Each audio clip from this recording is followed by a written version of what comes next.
because if I was doing the conversion, I'd be in here now and I'd start grinding all this excess off. I'd be backfilling this, polishing it. You gotta put it back in again for it, Yeah. to get all that, to recapture what you missed. So one of the things, yeah, well, you don't have to put it back in. I usually just do it right in the lab. You do. Yeah, because I kind of know what I'm trying to create, kind of a flat. And again, it's kind of like shaping tissue. I know I'm just going to put it where I want it. This is a cool technique. The next step that you'll see is creating a verification jig, and it used to be where a patient would have to go home, wear this, and they'd come into the restorative office, and we'd have to take another impression to make a verification jig. One day I was in the office with Dr. Boyce, and I'm in there doing the conversion, and I said, hey, why don't you take that surgical guide and make me an index so I can make a verification jig. So basically what we did is we took, remember that clear guide? We just put impression copings over the top of the multi-units like this, like you do in the mouth, and then drop them in there, and then you take this surgical guide over top of it, and then we use this Luxacor, it's a really rigid, hard material, and inject it around there, or Luxabite. And then basically make sure we're not clearing up screw holes. Now we're going to unscrew these. And now what I have is a index of all the implants. So now I can go to my lab and put some analogs in there and pour stone and make a verification jig. So the next visit he comes in, I take this off. See where it's been backfilled? It's been polished and cleaned up, and that's going to go into the mouth. This is the kind of the profile you want to create. You want it flat. You don't want like undercuts and voids, because you want to be able to run floss across here and clean it. You don't want anything that's like wavy and pitty. And the tissue's going to look like that. That's why you've got to backfill it and make it nice and flush. Why'd you use that clear denture to pick it up? Just use that as a tray. Yeah, just use it as a tray. Contain. So it saved a step. So instead of having to do that at the next visit, it's already done. So when they come up, I'll have a verification jig already. I'll show you next, prefabricated. Cool. So when they come in, I take that off, put the verification jig. The reason we take the verification jig is we verify that our model is accurate. So instead of using a stock cast and grinding holes to do that impression, Yeah. you just use that clear guide. For that part, yeah. Or did you used to run floss around the whole thing and then run flowable and then section? Well, you'll see that next. That still happens. Oh, But it this still is just does. like phase one, just to have a model to work with to make the verification jig. Oh, I get it. Okay, so that wasn't in place of, okay. Yeah, it wasn't in place of it, it was just step one. So this just gives you some reference about the bone reduction, right? That takes place. So this case, the bone was reduced, down at around this level. So I don't know, how many millimeters is that bone taken off? 8 millimeters maybe, I'm guessing, 10. Again, from the incisal edge to where this is going to be, that's about 15. There's a lower arch, pretty much healed up. You could plasty this a little bit if you wanted to. I'm kind of a big fan now more. This is an earlier case, but now more and more I'm creating that real flat profile. So as this heals, I'm trying to almost compress this so it's flat, and I have less of this to deal with. You can take a laser or a burr and plasty it to help. But that's the master model. So now I'm going to go through the restorative appointments. Okay, surgeries happen, we plan the denture, surgeries happen. Now we're into the restorative appointments. Okay, post-surgical adjustment. Usually within a day or two after surgery, they come into the restorative office to do a bite equilibration. All this is done under sedation. The bite's never perfect. It's pretty close. Sometimes they're right on, but they usually need some tweaking. I'll take a leaf gauge and just dial it in and get the bite adjusted. At that appointment, remember I said we have this jig already made? Remember that blue thing? So what we did is we poured this model with it, and we made this verification jig and a custom tray. Okay? This is the verification jig made from that model that we took at the time of surgery. So you'll notice that they're basically implant impression copings. And Wasn't that Luxacor, the blue stuff? yeah. Didn't you leave it on there? Why is it clear? Now the Luxacor, basically that Luxacor, think of it like a custom impression tray. I'm going to turn it upside down and I'm going to put analogs on there. Yeah. And then I'm going to pour a model and create that from that. That yellow model was created from that blue thing. and then it gets Did thrown you out. take an impression, did you take an impression of that, the blue, with the blue Luxacord? How did you get that model right there? I just took the analogs and put it in the blue Luxacord. It was the clear tray where you put the impression material in, right? Yeah, Yeah. okay. So remember, that's the surgical guide. It's now done being a surgical guide. It served its purpose. It just happens to be a good custom tray because it has the right shape. And the posterior parts of that guide basically are the impression. Yeah. When you pour that up. It sits on the saddle. Uh-huh. So we've got these impression posts in here. We screw them in. This stuff sits up really rigid and hard around it. How come they're not blue when you go to the final? Go forward now? You just poured up stone in the there. model, He and then unscrewed the Think of box, this, Jared. Think of this like The impression. analog This in. is impression material. and then poured up where the analog is, trap the analog, and then this comes off. Pretend It's just an that's open tray impression material. It's just an open tray. I just took an impression.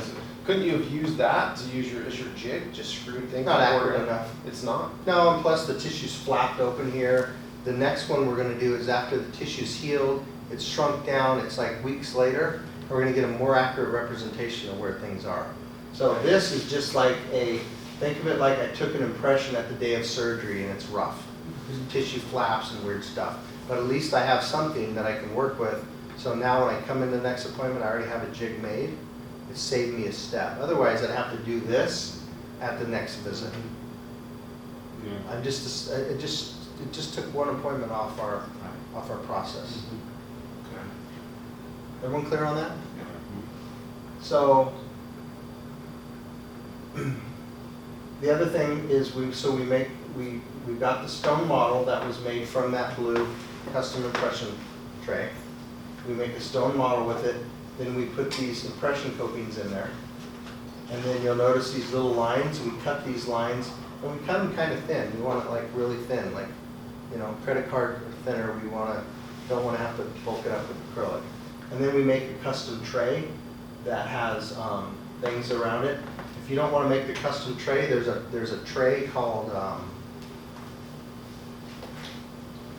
Mirror tray or something. huh? It's not like a mirror tray. Yeah, mirror. It's basically got a clear cellophane film around it. So it's like a stock tray, but it's got clear, and then when you push it on, those things poke through. So that's what I use now more than these because this just takes time to make. Those other ones I just pull out of a box. They're called mirror. Yeah, you're right. Thanks, mirror. Mirror tray. Yeah. MIRA. Yeah, I think that's right. Okay, so this is what the verification jig looks like. It's made with a dense block of acrylic, and it's made on that model, okay? We number them, because once you start taking them apart, you're like, oh, where's the hell? They all look the same. And where does this jigsaw puzzle go? And then, so this goes in the mouth, that's where the numbers can help, because you can line it up. And then we just make sure there's passive, so I'll just make sure I can run flossy here so there's not binding anywhere.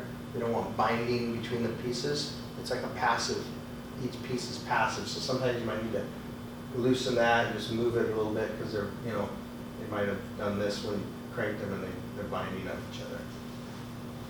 So once we got that in place, now we go and we put I use some bonding agent and then some flowable acrylic. I'll inject in these and all around it, and I'll secure all these holes.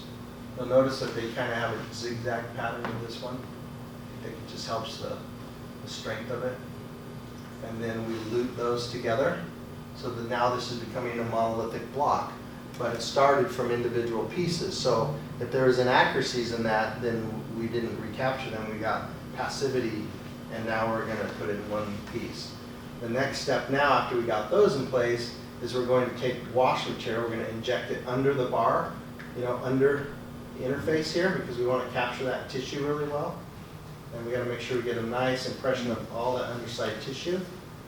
And then all around it, and then we're going to seat the impression in place all the way. Make sure you're cleaning the holes off while it's still setting up, because otherwise you're digging them out. Ask me how I know. It's not fun. Okay? That's where the mirror bar really, or the mirror trays are nice.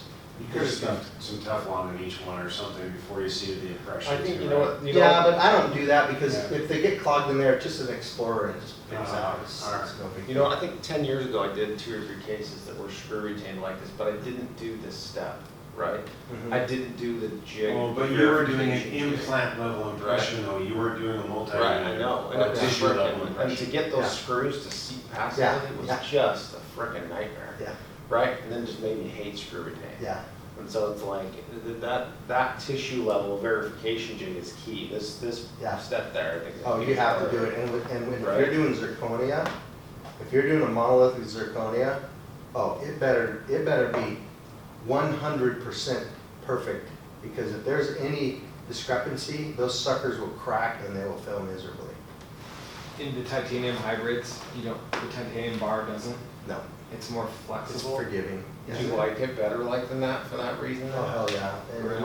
I like bars better than titanium, better than monolithic zirconia. I've got a lot of monolithic zirconia cases out there because when they came out, they were like the tits. Yeah. But I think that there's better options today, Hmm. and I'll be doing less and less of those. Are you gonna go over some of those options? I may a little bit, we're running short on time, but we could spend a long time on these things. But that's basically what the impression, that verification jig is embedded in there. So now, the lab is now going to pour this up with like the moulage, okay? And now we're gonna get into the next steps, which is gonna be, now from there, we've got models, and we're gonna go now and start doing bite records. So think of it like now we're doing dentures again, okay? So this diagram, is an example of the way I like to deprogram the muscles. If you look at the lateral pterygoid muscle here, you'll see when it releases, it's indicated in green. When it's contracting, it's red. So when that muscle lets go, it's going to allow this condyle to seat and get into a centric relation position. Why is centric relation important? It's not because, I went to the Painting Institute or I'm a Dawson guru. It's because it's just a reproducible position. You've got no reference, no teeth. What contour position are you going to build the patient from? And so CR is just something that I like because I know if I can get the pterygoids to relax, and then I have the patient squeeze, that condyle is going to seat, and then I've got a nice hinged position that's going to, I'm not going to have a different bite every time I'm dealing with this. Okay? So this is an example of, this is a lucid jig. So this is used for a patient with teeth. But that's the concept of what a lucid jig does. It creates an anterior pivot and takes the teeth out of the equation, and the masseters contract, and it drives the condyle into the fossa. So you can do a similar type of concepts even with wax rims. This is a leaf gauge. So I like to take my wax rims, and I'm just basically getting, here we are again, going back to tooth position stuff, right? I'm marking midlines, I'm deciding where is this teeth gonna go, and I take my wax rims and I actually cut the posterior so they're not in occlusion. It drives me nuts when I'm trying to do all this and I'm hitting on the back teeth somewhere, right? So how do I know my condyles are seated if I'm hitting on the back part of the wafer? So one of the first things I do is I'll take my wafer from the lab, and right about the bicuspid area, I'll just take a notch and I'll just cut that thing out so it's like out of occlusion. And then I just work with this area, and then I'll make little notches like this for my bite registration to go in. That makes sense? Are you screwing in your wax rims too? You can have wax rims screwed in with this process, yeah. Usually you only need one screw. Is that what you do? You just screw one in? Because you want to make sure it's all Yeah, right. yeah, usually one or two. Then I'll take the wax rim, I'll do a bite registration. Yeah, I'll do the wax rim with the bite, and then I'll take a face bow right over the wax rim. So this face bow is taken over that wax rim. Using the same notches that are in your wax trim already. Yep. See there, you can see the wax rim under there. Now this patient's unique. If we have time to bring out her case, she was a severe class 3. So her profile was like this. She looked like a bulldog. She hated her profile. And we did 2 arches on her, and I opened her vertical and I jumped her class 3 and I put her in edge to edge and took that away. She thought it was the most amazing thing ever. Class 3 patients, you can really do that with. You open their vertical, you gotta make sure you don't lock them in. You can't take a Class 3 that's like this and then jump it and then lock them in like this. They don't do well. But you can open them up vertically, they do real well, and you just put them in more of an edge-to-edge occlusion. That's what we did to her. It helped her profile and did wonders for her. So that's what we're doing, is we're measuring her vertical, because this is the kind of patient where you're going to open the vertical dimension on this Class 3 to jump the pipe. So that's what this Coist face bow looks like with the wafer in place. It gets mounted on the Panadent jig, and now the technician, when he sets the teeth, has a really awesome reference of where the midline of the patient is, the canteen, and the teeth just start getting set.